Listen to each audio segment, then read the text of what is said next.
எல்லாருக்கும் மேலாக உயர்ந்தவர், உமக்கு மேல் ஒருவரும் இல்லையே.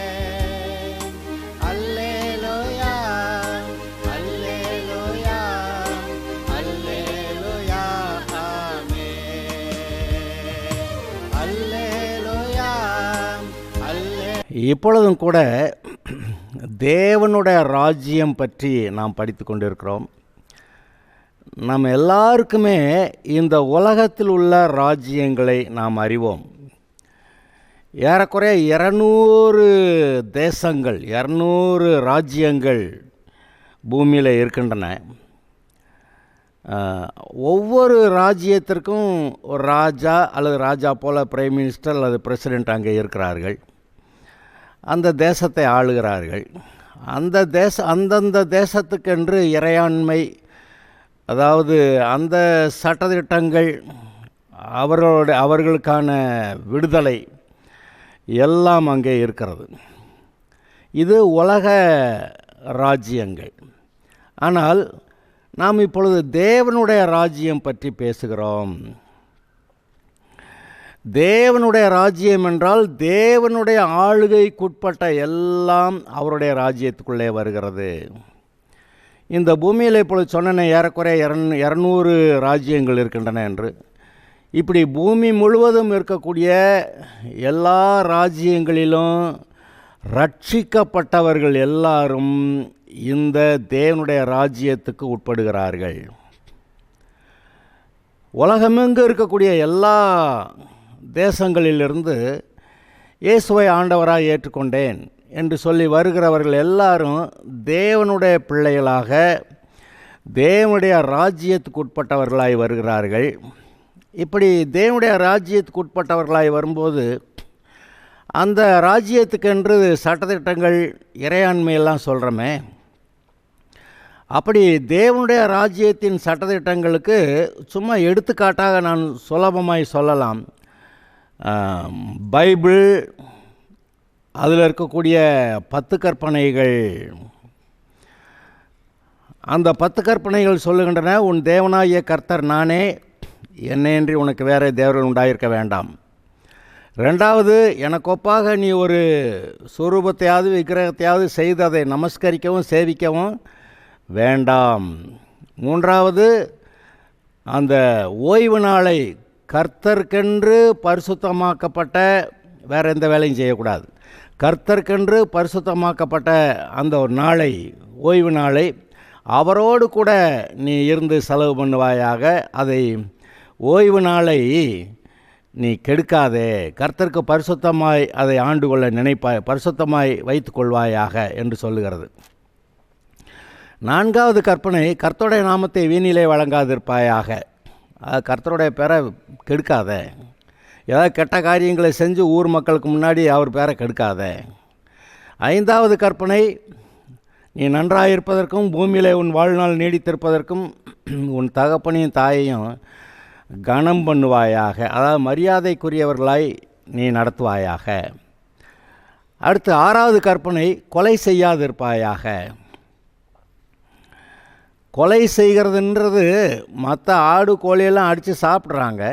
ஆனால் மனுஷனை கொலை செய்கிறது என்பது தேவனுடைய சாயலில் ரூபத்தில் உண்டாக்கப்பட்ட மனுஷனை ஒருத்தன் கொலை செஞ்சான்னா தேவனையே அவன் அட்டாக் பண்ண மாதிரி அங்கே கணக்காகிறது.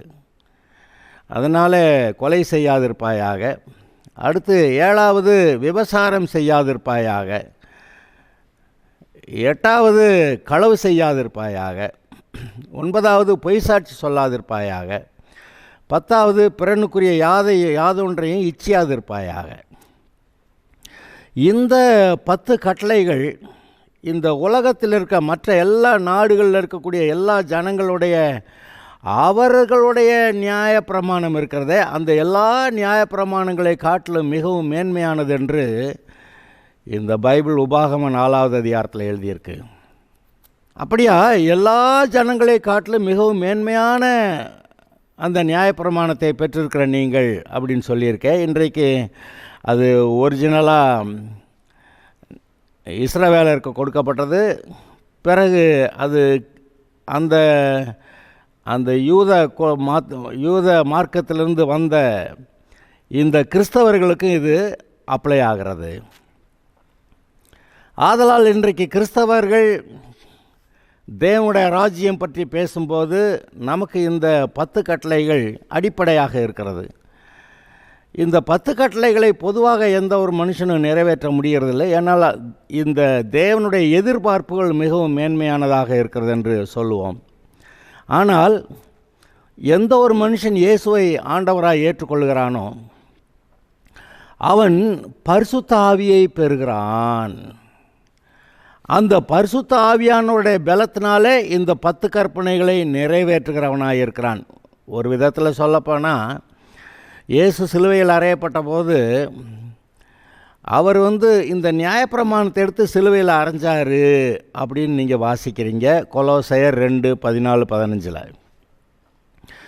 ஏறக்குறைய அப்போ நியாயப்பிரமாணத்தையே போக்கிட்டார். இருந்தாலும் இந்த உலகத்து ஜனங்களுக்கு முன்பாக நீங்கள் மேன்மையானவர்கள், மகிமையானவர்கள், தேவனுடைய ஜனங்கள் என்று காட்டும்படியாக இந்த 10 கற்பனைகள் உலகெங்கும் ஏறக்குறைய எல்லா பக்கங்களும் தெரிந்தவைகளாக இருக்கின்றன. அப்படி இந்த உலக மக்களுக்கு முன்பாக நீங்கள் ஒரு விசேஷமான ராஜ்யத்தின் புத்திரர், தேவனுடைய ராஜ்யம் என்று நீங்கள் இங்கே பார்க்கிறீர்கள். அப்போ நான் சொன்னேன், உலகெங்கும் இருக்கக்கூடிய எல்லா மனிதர்களிலும் ரட்சிக்கப்பட்டவர்கள் மாத்திரம் இந்த தேவனுடைய ராஜ்யத்துக்கு உட்படுகிறார்கள். அதாவது இவங்க என்ன செய்கிறாங்க, இயேசு என்னுடைய ஆண்டவர், அவருடைய வார்த்தையின்படி என்னுடைய வாழ்க்கையை வாழ்வேன் என்று இவர்கள் தீர்மானிக்கிறபடியாலே இந்த தீர்மானங்கள் இவர்களை தேவனுடைய ராஜ்யத்துக்குள்ளே கொண்டு வருகிறது.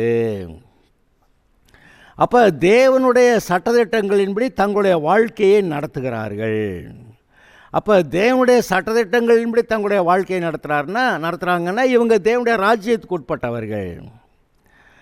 இப்படி ஒன்று இருக்கும்போது நான் சைடில் இன்னொரு வார்த்தையும் சொல்லிட்டு நான் தேவனுடைய ராஜ்யம் பற்றி இன்னும் சற்று அதிகமாக சொல்ல விரும்புகிறேன். தேவனுடைய ராஜ்யம் இருக்கிறது. ஆனால் இந்த உலகத்தில் நடக்கக்கூடிய எல்லா பொல்லாங்குகளையும் நீங்கள் கவனிக்கும்போது தேவன் அப்புறம் அவருக்கு எதிரான பிசாசு, அப்போ இந்த பிசாசு தான் எல்லா பாவங்களையும் செய்ய வைக்கிறான் அப்படின்னு பார்க்கும்போது இந்த உலகத்தார் அந்த பாவத்தை விட்டு மனம் திரும்பாமல் தொடர்ந்து அந்த ஆரம்ப காலங்களில் ஆதாம பாவம் செய்ய வச்சது பிசாசு தானே.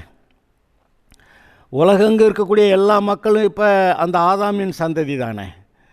அப்போ அந்த ஆதாமின் சந்ததியாக வந்திருக்கிற உலக மக்கள் எல்லாரும் பாவிகளாக, பிசாசின் பிள்ளைகளாக, பிசாசை பின்பற்றுகிறவர்களாக, தொடர்ந்து பாவம் செய்கிறவர்களாக, இச்சையுள்ளவர்களாக அப்படி இந்த உலகெங்கும் வாழுகிறார்கள். இவர்களெல்லாம் யாருடைய பிள்ளைகள், யாருடைய ராஜ்யத்தில் இருக்கிறார்கள் என்ற கேள்வி ஒன்று வருகிறது. உலகெங்கும் இருக்கக்கூடிய எல்லா மனிதர்களிலும் யாரெல்லாம் தேவனுடைய அழைப்பை ஏற்றுக்கொண்டு நான் மனம் திரும்புகிறேன், இயேசுவை என்னுடைய ஆண்டவராக இரட்சகராக ஏற்றுக்கொள்கிறேன் என்று சொல்லி வருகிறவர்கள் எல்லாரும் தேவனுடைய ராஜ்யத்துக்கு உட்பட்டவர்களாக இருக்கிறார்கள். அப்படி மனம் திரும்பாமல் தொடர்ந்து நான் பாவத்திலே இருக்க விரும்புகிறேன். ஆரம்பத்தில் அந்த பிசாசு ஆதாம ஏவி பாவம் செய்ய வச்சுச்சே, அவனுடைய பிள்ளைகளா தொடர்ந்து பாவத்திலேயே இருக்க விரும்புகிறேன், எனக்கு மனம் திரும்ப விருப்பமில்லை, உலக ஆசாபாசங்கள், இன்பங்கள், அந்த இச்சைகள், அதில் நான் வாழ விரும்புகிறேன் என்று சொல்லி அப்படி ரட்சிக்கப்படாமல் வாழுகிற உலக மக்கள் யாவரும் ஒரு கூட்டமாகிறார்கள். ரட்சிக்கப்பட்டவர்கள்லாம் ஒரு கூட்டமாகிறாங்க, அவங்க தேவனுடைய பிள்ளைகள். இந்த ரட்சிக்கப்படாதவர்கள் எல்லாரும் இது ஒரு கூட்டம். இது என்னது? பிசாசின் ராஜ்யம். பிசாசின் ராஜ்யத்திலே அந்த பாவத்திலே தொடர்ந்து வாழுகிறவர்கள். சரி, இப்போ இவ்வளோ தூரம் சொல்லிட்டோம். இப்போ அந்த உலகத்தை பற்றி நமக்கு தெரியும். இந்த உலக மக்கள் இப்படி தான் பாவியாக இருப்பாங்க, அப்புறம் இருக்கிறதுக்குள்ளே அட்ஜஸ்ட் பண்ணி வாழ்க்கையை ஓட்டிக்கிட்டு இருப்பாங்க. ஆனாலும் எவ்வளோ பாவங்கள், கொடியதான பாவங்கள் இருந்தாலும் அவங்க அதை அப்படியே வாழ்க்கையை ஓட்டிக்கிட்டே இருக்காங்க. அவங்களுக்கு மனம் திரும்புறதை பற்றியோ மறுபடியும் தேவனுடைய பிள்ளையா தேவனுடைய ராஜ்யத்துக்குள்ளே வர்றதை பற்றியோ கவலை இல்லை. அவர்கள் வாழுகிறார்கள், போகிறார்கள். ஆனால் இங்கே தேவனுடைய ராஜ்யம் என்று சொல்லும்போது அந்த உலகங்களும் இருக்க மக்கள், அதில் ரட்சிக்கப்பட்டு வந்தவர்கள் எல்லாரும் தேவனுடைய ராஜ்யத்தின் புத்திரராக இருக்கிறார்கள் என்று சொன்னேனே. அப்படி தேவனுடைய ராஜ்யத்துக்குட்பட்டவர்கள் அவருடைய ராஜ்யத்தின் சட்டதிட்டங்களுக்கு இசைந்து வாழ வேண்டும். இன்னும் ஒரு முக்கியமான அறிவிப்பை நான் இப்பொழுது சொல்ல விரும்புகிறேன். தேவனுடைய ராஜ்யத்தின் புத்திரர், தேவனுடைய பிள்ளைகள், தேவனுடைய வார்த்தையினாலே இயங்கி தங்களுடைய வாழ்க்கையை நடத்துகிறார்கள். இந்த ரட்சிக்கப்படாதவர்கள் அந்த பிசாசு கொடுக்கிற இச்சையான எண்ணங்கள், அந்த வார்த்தைகளினாலே, அந்த வார்த்தைகளை கொண்டு தங்களுடைய வாழ்க்கையை அவர்கள் நடத்துகிறார்கள். ஆனால் ரட்சிக்கப்பட்டவர்கள், நாம் இப்பொழுது தேவனை அறிந்திருக்கிறோம், தேவனுடைய வார்த்தைகளை கேட்கிறோம். நீங்கள் வேதத்தை வாசிக்கும்போது, அல்லது கர்த்தருடைய பாடல்களை பாடும்போது, அல்லது ஏதோ ஒரு பிரசங்கத்தை கேட்கும்போது, நீங்கள் தேவன் எப்படிப்பட்டவர், எப்படி ரட்சிக்கப்பட வேண்டும், எப்படி கர்த்தருடைய பிள்ளைகளாய் வாழ வேண்டும், எப்படி ஜெயமான வாழ்க்கையை வாழலாம், எப்படி கர்த்தருக்கு சாட்சியாக வாழ்ந்து இன்னும் அநேகரை ரட்சிப்புக்குள்ள நடத்தக்கூடிய காரியங்கள் உண்டு, இந்த வாழ்க்கையின் முடிவில் எப்படி பரலோகம் வருகிறது என்றெல்லாம் நாம் இதெல்லாம் இதிலிருந்து அறிந்திருக்கிறோம். அப்படி தேவனுடைய வார்த்தை நமக்கு வருகிறது.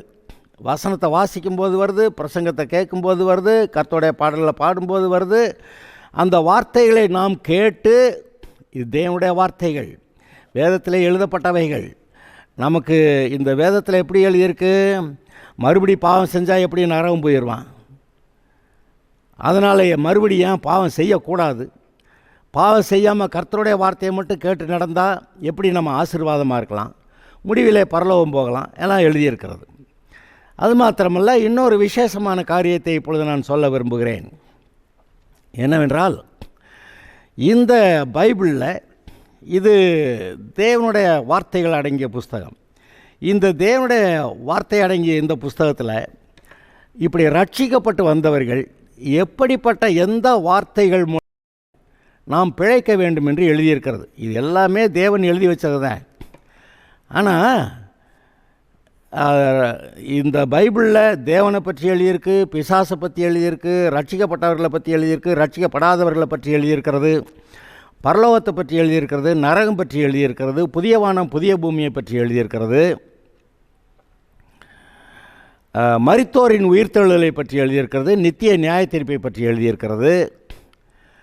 இப்படியெல்லாம் எழுதியிருக்கிறதுல நாம் தேவனுடைய பிள்ளைகள் எப்படி இந்த இதில் இருக்கிற எந்த வார்த்தைகளின் அடிப்படையில் நாம் வாழ வேண்டும் என்று இது நமக்கு கர்த்தர் போதிக்கிறார். இந்த பூமிக்குரிய வாழ்க்கையில் நாம் நன்றாக வாழ முடியும் என்று சொல்லுகிறார். இதோ நான் அவைகளுக்கு ஜீவன் உண்டாயிருக்கவும் அந்த ஜீவன் பரிபூர்ணப்படவும் வந்தேன் என்று இயேசு சொன்னார்.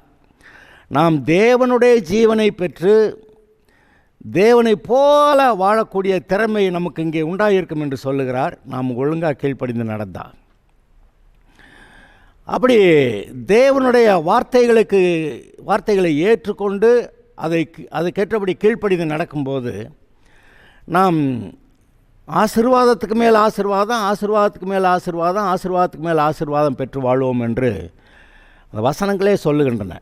உபாகமம் 28 முதல் 2 வசனங்களை வாசிங்கன்னா, நான் சொல்லுகிற இந்த வார்த்தைகளுக்கு நீ உண்மையாய் செவி கொடுத்து அதன்படி நீ செய்வாயானால் அப்பொழுது பூமியில் உள்ள சகல ஜாதிகளில் நான் உன்னை மேன்மையாக வைப்பேன். பூமியில் உள்ள சகல ஜாதிகள் யார்?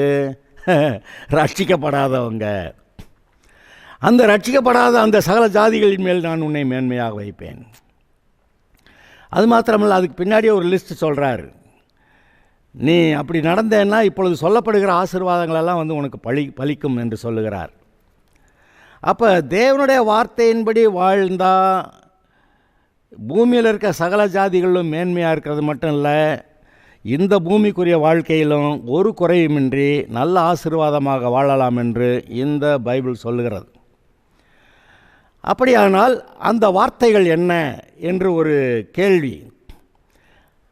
நம்முடைய சுகவாழ்வு நல்வாழ்வுக்காக இந்த பைபிளில் அநேக வாக்குத்தத்த வசனங்கள் கொடுக்கப்பட்டிருக்கின்றன. என்னது? வாக்குத்தத்த வசனங்கள் கொடுக்கப்பட்டிருக்கின்றன. வாக்குத்தத்தம்னா என்ன? நான் உனக்கு இதை செய்வேன் அப்படின்னு அவர் வாக்கு பண்ணிவிட்டார். அவர் வாக்கு பண்ணினதை மாற்றுவதில்லை. தேவன் பொய்யுரையாதவர். உண்மையுள்ளவர், சத்தியபரர், அவர் சொன்னால் செய்கிறவர், தம்முடைய மற்ற எல்லா மகிமை பிரஸ்தாபங்களை பார்க்கலாம் தன்னுடைய வார்த்தையை, தான் சொன்ன வார்த்தையை கனம் பண்ணுகிறவர். அதனால் அதன்படி செய்கிறார். அந்த வார்த்தைகள் என்ன? இப்படி ரட்சிக்கப்பட்டு வந்தவர்களுக்கு நான் இப்படியெல்லாம் ஆசீர்வதிப்பேன் என்று, இப்படி ஒழுங்காக கீழ்ப்படிஞ்சு நடந்தால் நான் இப்படியெல்லாம் ஆசீர்வதிப்பேன் என்று வாக்கு பண்ணியிருக்கிறார். அந்த வாக்கு பண்ணிய வார்த்தைகள் முழுவதும் நமக்கு வாக்கு தத்தங்கள் என்று நாம் சொல்லுகிறோம். வாக்கு தத்தம், எனக்கு இந்த விஷயத்தில் வாக்கு தத்தம் பண்ணியிருக்கிறார் என்று சொல்லுகிறோம். இப்பொழுது எந்த ஒரு மனுஷனும் இயேசுவை ஆண்டவராக ஏற்றுக்கொண்டு வரும்போது அவனுடைய பழைய எல்லா பாவங்களையும் நீக்கி, அவனுடைய எல்லா அக்கிரமங்களையும் நீக்கி, அவனை தம் இரத்தத்தாலே கழுவி, அவனை பரிசுத்தப்படுத்தி, தேவனுடைய குடும்பத்தில் பிள்ளையாக, தேவனுடைய ராஜ்யத்தில் அங்கத்தினராக தேவன் அவர்களை ஏற்றுக்கொள்ளுகிறார் என்று சொல்லுகிறது. அந்த வார்த்தை மெய்யானது. அவன் எவ்வளோ பெரிய பாவங்கள், எவ்வளோ அதிகமான பாவங்கள்லாம் செஞ்சுருந்தாலும் கூட, நான் ஒருத்தன் மனம் திரும்புகிறேன், நான் கர்த்தரிடத்தில் வருகிறேன், இனி எனக்கு இந்த பாவமும் பிசாசும் வேண்டாம், நான் கர்த்தரிடத்தில் வருகிறேன் என்று சொல்லும்போது அதற்கு முன்பு இருந்த அவனுடைய எல்லா அக்கிரமங்களும் எல்லா பாவங்களும் நீக்கப்படுகின்றன. அவன் இயேசுவின் இரத்தத்தால் கழுவப்படுகிறான். கர்த்தருக்கென்று பரிசுத்தம் என்று அவன் பிரதிஷ்டை செய்யப்படுகிறான். அதுதான் ஞானஸ்நானத்தின் போது நடக்கிறது. அப்படி எல்லா பாவங்களையும் போக்குவேன்னாரே, போக்கிடுவார். கொஞ்சம் பாவத்தை மிச்சம் வச்சுருவாரா? இல்லை. அவர் ஒளியில் இருக்கிறது போல் நாமும் ஒளியிலே நடந்தால் நாம் ஒருவருக்கொருவர் ஐக்கியமாக இருப்போம். யார்? விசுவாசிகள் ஒருவருக்கொருவர் ஐக்கியமாக இருப்போம். அப்பொழுது அவருடைய குமாரனாய் இயேசு கிறிஸ்துவின் ரத்தம் சகல பாவங்களை நீக்கி நம்மை சுத்திகரிக்கும் என்று எழுதியிருக்கிறது உண்மை. சகல பாவங்களை நீக்கி. ஆனால் கண்டிஷன், அவர் ஒளியில் இருக்கிறது போல் நீங்கள் ஒளியில் இருக்கீங்களா? அவர் எப்படி பாவமில்லாத, ஒரு கரைபடாத, ஒரு டார்க்னஸ், இருள் இல்லாத, ஒரு வேற்றுமையின் நிழலும் இல்லாமல், அப்படி தானே யாக்கோபு நிருபத்தில் எழுதியிருக்கு. அவர் நல்லவர், பரிசுத்தர், நன்மை செய்கிறவர். அவரிடத்தில் எந்த விதமான ஒரு வேற்றுமையின் நிழலும் இல்லை. There is no shadow of turning. அவரிடத்தில் எந்த விதமான ஒரு வேற்றுமையின் நிழலும் இல்லை. அதுபோல் நீங்களும் அவரை போல் அவருடைய வெளிச்சத்தில் அவருடைய பிள்ளைகளாக எப்படி நீங்களும் பரிசுத்தமாக நீதியாக வாழலாங்கிறத சொல்கிறாரு. அப்படி இருந்தால் விசுவாசிகள் எல்லாரும், பூமியில் இருக்கக்கூடிய எல்லா விசுவாசிகளும் ஒருவரோடு ஒருவர் ஐக்கியப்பட்டவர்களாக இருப்போமா? இப்போதும் எல்லா உலகெங்கு இருக்கக்கூடிய எல்லா விசுவாசிகளும் ஓரளவுக்கு ஐக்கியப்பட்டிருக்கிறார்கள். அவங்க விசுவாசி அந்த நாட்டில் போனால் அந்த விசுவாசி, இந்த விசுவாசி, அந்த சபை இந்த சபை, ஓகே எல்லாம் ரட்சிக்கப்பட்டவங்களா, நம்ம எல்லாம் ஒன்று, அப்படியெல்லாம் நாம் சொல்லுகிற அந்த மனப்பான்மை ஏன் அப்படி வருகிறது என்று பார்த்தால், அவர்கள் எல்லாரும் தேவனோடு கூட ஐக்கியமாய் தேவனுடைய குடும்பத்திலே தேவனுடைய ராஜ்யத்தின் புத்திரராக இருக்கிறபடியாலே எந்த நாட்டிலேருந்து எந்த நாட்டுக்கு போனாலும் அங்கே இருக்கக்கூடிய ஏதோ ஒரு மனுஷன் ரட்சிக்கப்பட்டானோன்னா இவெல்லாம் நம்ம சகோதரன் என்று நாம் சொல்லக்கூடிய அப்படிப்பட்ட மனப்பான்மை வந்திருக்கிறது. அது எவ்வளோ ஒரு அற்புதமான காரியம் என்று பாருங்கள். ஆனால் நம்மக்கிட்ட இன்னும் சின்ன சின்ன குறைபாடுகள் இருக்கின்றன. அந்த சின்ன சின்ன குறைபாடுகள் நம்மை சபையாக பிரிச்சிருது, டினாமினேஷனாக பிரிச்சிருது. அப்புறம் அவங்களோட நாங்கள் உயர்ந்தவங்க, இவங்களோட அவங்க உயர்ந்தவங்க, அப்படி எதையோ ஒன்று சொல்லிவிட்டு இந்த சபை மக்கள் ஒருவரோடொருவர் ஐக்கியமாக இருக்கிறது அது லேசுப்பட்ட காரியமாக இல்லை. பார்த்தீங்களா? பொதுவாக அன்பு கூறுகிறோம், சபை மக்கள் கர்த்தருடைய பிள்ளைகள், அல்லேலூயா, ரைட். ஆனால் அந்த சபைக்கு இந்த சபைக்கு நம்மளை இசைஞ்சு போக மாட்டோம். அவங்க வேறு சபை, அவங்க சபை கோட்பாடு வேறு, அப்படிலாம். ஆனால் நான் சொல்லுகிறேன், உண்மையிலேயே பைபிள் கோட்பாடு தான் இருக்க வேண்டுமே ஒழிய சபை கோட்பாடுகள் நம்மை பிரிக்கின்றன. ஏதோ ஒரு குறிப்பிட்ட அளவு நமக்குள்ளே ஒரு கீழ்ப்படியாமை, ஏதோ ஒரு குறிப்பிட்ட அளவு நமக்குள்ளே அறியாமை, ஏதோ ஒரு குறிப்பிட்ட அளவு நாம் தேவனோடு கூட இசைந்து நடக்காதது, அது பாருங்க, அந்த நாம் ஒருவரோடொருவர் ஐக்கியப்பட்டிருப்போங்கிறதுலேருந்து அதை ஐக்கியத்தை குறைச்சி விட்டுருது. அதனால் அங்கங்கே கூட்டம், ரைட்டு, அங்கே தனித்தனியாக சபைகள் இருக்கின்றன. ஏன்னா உலகத்தில் இருக்க எல்லா விசுவாசிகளும் ஒரு இடத்துலையா கூடி வர முடியும்? நம்ம என்ன ஆவிகளாக இருக்கிறோம்? ஆவிகள் தான், ஆனால் சரீரத்துக்குள்ளே இருக்கிறோம். லிமிட்டட் பை த பாடி. ஆவி மட்டும்னாக்கா விசுக்குன்னு உலகத்தில் எங்கே இன்றைக்கி சர்ச் நடக்குதுன்னு கர்த்தர் சொல்கிறாரா விசுக்குன்னு அப்படிங்கிறதுக்குள்ளே அங்கே போயிடுவோம். ஆனால் பட் வி ஆர் இன் த பாடி, ஒரு சரீரத்துக்குள்ளே இருக்கிறதுனால இந்த சரீரத்தை விசுக்குன்னு அங்கெல்லாம் அப்படி கொண்டு போக முடியாது. அதனால் ஆங்காங்கே உலகெங்கும் சபை ஆராதனைகள் நடக்கின்றன. அந்த ஆராதனைகள் நடக்கும்போது நாம் ஏதோ சில வித்தியாசங்களை சொல்லிக்கொண்டு நாங்கள் இந்த டினாமினேஷன், அங்கே அந்த டினாமினேஷன் என்று சொல்லிக்கொண்டு இருக்கிறோம். ஆனால் ரட்சிக்கப்பட்ட எல்லோரும் பரலோகம்தான், அதில் ஒன்றும் குறைவில்லை. இந்த அறகுறையாலாம் இருக்குல்ல, அதை தான் அவர் வரும்போது நம்மை மறுரூபமாக்கி அதாவது இந்த அறகுறை சில்லற வித்தியாசங்கள்லாம் அதை நீக்கி கழுவிட்டு புத்தியில் கழுவுறாரு. மறுரூபம்னா என்ன? அவருடைய வசனத்துக்கு ஏற்றாற் போல் அந்த புத்தியை கழுவுறது.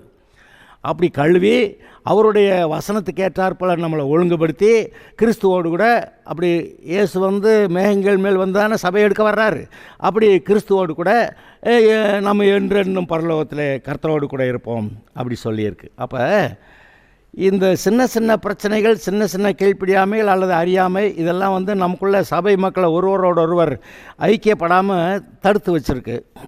ஆனாலும் நான் சொல்லுகிறேன், இதை கேட்கிற நமது சபை விசுவாசிகளாக இருந்தாலும் சரி, மற்றவர்களாக இருந்தாலும் சரி, கர்த்தருடைய நாமத்து நிமித்தம் நீங்கள் கர்த்தரோட பிள்ளைகளோடு கூட கூடுமானவரை ஐக்கியமாயிருங்கள். கூடுமானவரை என்று சொல்லுகிறேன். ஏன்னா எனக்கே தெரியும், அப்படி பொதுவாக மக்கள்கிட்ட அப்படி ஒருவர் கிறிஸ்துவோடு கூட ஐக்கியமாக இருக்க மாதிரி இந்த மனிதர்களோட விசுவாசிகளோடு இருக்க முடியல. நீங்கள் கிறிஸ்துவோட கூட 100க்கு 100 ஐக்கியமாக இருக்கும்னு சொல்கிறீங்க. ஆனாக்கா இங்கே டினாமினேஷன் வந்தோன்னா இதெல்லாம் நமக்கு சரிப்படாது. அவங்க இந்த மாதிரி ஞானஸ்நானம் கொடுப்பாங்க, அவங்க அந்த மாதிரி கர்த்தருடைய பந்தி வைக்கிறாங்க, எதையோ ஒன்று சொல்லி அங்கே ஆனால் ரட்சிக்கப்பட்டவங்க, ஜீவ புஸ்தகத்தில் பெயர் எழுதப்பட்டவர்கள், பரிசுத்த ஆவியினாலே முத்திரையிடப்பட்டவர்கள், இயேசு இன்னைக்கு அன்றைக்கி பறந்து போகிறவர்கள். ஆதலால் இந்த தேவனுடைய ராஜ்யத்துக்குள்ளே இருக்கக்கூடிய இவர்கள் எல்லாரும் ஒருமனப்பட்டவர்களாய் தேவனுடைய பிள்ளைகளாய் வாழுகிறது மிகவும் ஆசீர்வாதமாக இருக்கும் அல்லவா? ஒருவன் 1000 பேரையும் 2 பேர் 10,000 பேரையும் துரத்துவார்கள் என்று பைபிளில் வாசிருக்கீங்களா? தனிப்பட்ட ஒரு மனிதன் கிறிஸ்துவுக்குள்ளாக பரிசுத்த ஆவியை பெற்று அபிஷேகத்தினாலே நிறைந்திருக்கும்போது இயேசுவை போல இருப்பான், இயேசுவை போல செயல்படலாம். ஆனாலும் நாம் தான் சொன்ன சின்ன சின்ன அறியாமை கீழ்ப்படியாமையினால் அந்த அளவுக்கு நாம் பரிசுத்தாவியில் நிரம்பாமல் இருக்கிறோம், கொஞ்சம் குறைவாக இருக்கும். அப்புறம் இந்த பாவத்துக்கு விரோதமாக எதிர்த்து நிற்கிற விஷயத்தில் அந்த எபிரேயர் 12வது அதிகாரத்தில் 4வது வசனம்னு நினைக்கிறேன், அங்கே சொல்லியிருக்கிறது போல் ரத்தம் சிந்துகிற அளவுக்கு நாம் இன்னும் பாவத்துக்கு விரோதமாக எதிர்த்து நிற்கலையே அப்படின்னு ஒரு வார்த்தை இருக்குது. அதாவது இந்த பாவம் செய்யலைன்னா உன்னை கொண்டு விடுவேன். அப்புறம் ஏதாவது ஒரு கம்பெனியில் வேலை பார்த்தா இந்த நீ பாவம்னு சொல்லுவேன், ஆனால் இதை செஞ்சால் தான் உனக்கு வேலை. அது ஒரு வேலை சில்லற பாவமாக, அதாவது மரணத்துக்கு ஏதுவல்லாத பாவமாக இருக்கலாம். என்னது? மரணத்துக்கு ஏதுவான பாவம், மரணத்துக்கு ஏதுவல்லாத பாவம். அதை சில்லற பாவங்கள்லாம் அது இவனை நரகத்துக்கு கொண்டு போயிடாது. ஆனால் அந்த மாதிரி சில்லற பாவங்கள்லாம் செஞ்சாதான் நான் அப்போ கர்த்தருக்கு முன்னாடி கீழ்ப்படியாமல் இங்கே இவங்களோட ஒத்து போகிறது. அப்படி ஒத்து போகிற போது அப்போ ஏதோ அந்த அபிஷேகம் நமக்குள்ளே தேவையான அளவு இல்லை. ஒவ்வொரு கீழ்ப்படியாமையும் ஒரு அபிஷேகத்தில் ஒரு குறைவை உண்டாக்குகிறது. அப்படி அபிஷேகத்தில் குறைவு வரும்போது இயேசுவை போல வாழ முடியவில்லை. அதனால தான் பாருங்கள், ஒருத்தனுக்கு போல இன்னொரு ஆள் ரட்சிக்கப்பட்டவன் கூட இருந்தான்னா ஒருத்தருக்கு ஒருத்தர் பலமாக தைரியமாக. இயேசுநாதர் சீஷர்களை ஊழியத்துக்கு அனுப்பும்போது கூட 2 பேராக அனுப்புனார்னு வாசிருக்கீங்களா? ஏன் தனியாக அனுப்பியிருந்தா என்ன? 2 பேரான்னா 70 பேரை அனுப்புகிறப்போ 35 பக்கம் செட்டு தான் அனுப்ப முடியும். ஆனால் தனித்தனியாக அனுப்பியிருந்தால் 70 பக்கம் அனுப்பியிருக்கலாம். ஆனால் அதையும் பார்க்கலாம். ஆனால் இங்கே 2 பேர் ஒருத்தருக்கு ஒருத்தர் தைரியமாக வேணும் அப்படின்னு 2 பேராக அனுப்புனாருன்னு போட்டிருக்கு. அப்போ ஒருவன் 1000 பேரையும் 2 பேர் 10000 பேரையும் துரத்துவார்கள் என்று பைபிளில் எழுதியிருக்கேன். அப்போ இந்த ரட்சிக்கப்பட்டவர்கள், அபிஷேகம் பெற்றவர்கள், ஒருவருக்கொருவர் ஒருமனப்பட்டவர்களாக இருக்கும்போது அது அவர்கள் தேவனுடைய ராஜ்யத்தில் இருக்கிறார்கள். அப்போ பெரிய வல்லமையான காரியங்களை விளங்க பண்ணுகிறவர்களாய் அவர்கள் பூமியிலே வாழ்வார்கள். அப்போ தேவனுடைய ராஜ்யம் அங்கே பலன் கொள்ளுகிறது, ஜெயம் கொள்ளுகிறது, பிசாசின் ராஜ்யம் நீக்கப்படுகிறது. அப்படி தேவனுடைய ராஜ்யம் உங்களுக்குள்ளே இருக்கிறது. நீங்கள் தேவனுடைய ராஜ்யத்தை பெற்றவர்களாய் இருக்கிறீர்கள். அப்படி ராஜ்யத்தை பெற்றவர்களாய் நீங்கள் பராக்கிரமசாலிகளாய் வாழலாம். அதில் முக்கியமான விசேஷம் என்ன? மலையை தூக்கிறது அதெல்லாம் இல்லைங்க. மலையை பெயர்க்கிற விசுவாசமெல்லாம் இருக்கிறது உண்மை. ஆனால் அவர் கேட்கிறது, அடிப்படையாக அவர் கேட்கிறது, நீ என்னுடைய சாட்சியாயிரு, எனக்கு நீ சாட்சியாயிரு. அவருக்கு சாட்சியாருன்னா அவர் பூமியில் இருந்தால் அவர் எப்படி இருப்பாரோ அதுபோல் நீ இரு அப்படி சொல்கிறாரு. அவர் என்ன எங்கேயாவது அவர்கிட்ட கீழ்ப்படியாமல் இருந்துச்சா, அவர்கிட்ட எதுவும் அடங்காமல் இருந்துச்சா, அவர் ஏதாவது சில ஜனங்களோட ஒத்து போய் தேவன்கிட்ட கீழ்ப்படியாமல் இருந்தாரா? அப்படியெல்லாம் இல்லையே. எவனை பற்றியும் உமக்கு கவை இல்லை என்று எனக்கு தெரியும் அப்படின்னு சொல்லி ஒரு ஆள் வந்து இயேசுநாதர்கிட்ட பேசுகிறான். நீர் சத்தியத்தில் தான் நிற்பீர், நீர் வந்து மாற மாட்டீர் அப்படின்னு சொல்லி அப்படி ஒருத்தன் சொல்கிறானே. அப்போ அவர் மாறவே மாட்டாருங்கிற மாதிரி நீங்களும் நானும் நிற்கும்படியாய் நாம் அழைக்கப்பட்டிருக்கிறோம். நீங்கள் எந்த ஒரு சாதாரண குடும்பத்தில் சாதாரண ஊரில் பிறந்து வந்த ஆளாக இருந்தாலும் சரி, உண்மையாகவே பரிசுத்த ஆவியானவரை பெற்ற அபிஷேகத்தில் நீங்கள் ரட்சிக்கப்பட்டு பரிசுத்த ஆவியின் அபிஷேகத்தில் நிரம்பும்போது இயேசுவை போலவே நீங்கள் செயல்படலாம். இயேசு அப்படி செய்தார். அவ்வளவு எதிர்ப்புகளின் மத்தியிலே தன்னுடைய இரத்தத்தை சிந்தி சாட்சியை நிலைநிறுத்தினார். அதுமல்ல, சிலுவையின் மரண பரியந்தமும் அவர் கீழ்ப்படிந்தவராகி, அவர் அந்த கீழ்ப்படிதல்னால அவர் பரிபூர்ணமானதுனால இப்போ அவரை ஏற்றுக்கொள்ளுகிற எல்லாரையும் நம்மை ரட்சிக்க வல்லவராயிருக்கிறார். அப்படியானா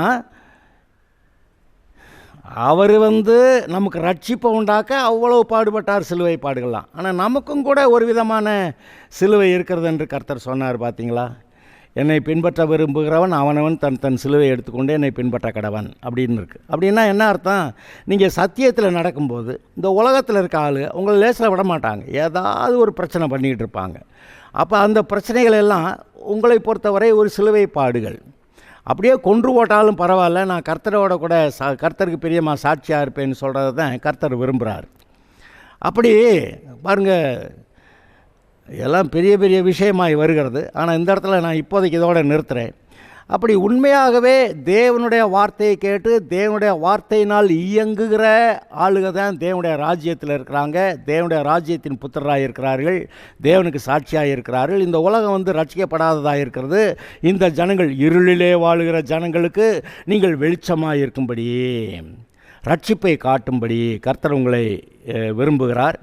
அப்படி தேவனுடைய ராஜ்யத்தின் புத்திரராக நீங்கள் இருக்க வேண்டும் என்று கர்த்தர் சொல்லுகிறாரே, அதை சற்று கவனித்து பாருங்கள்.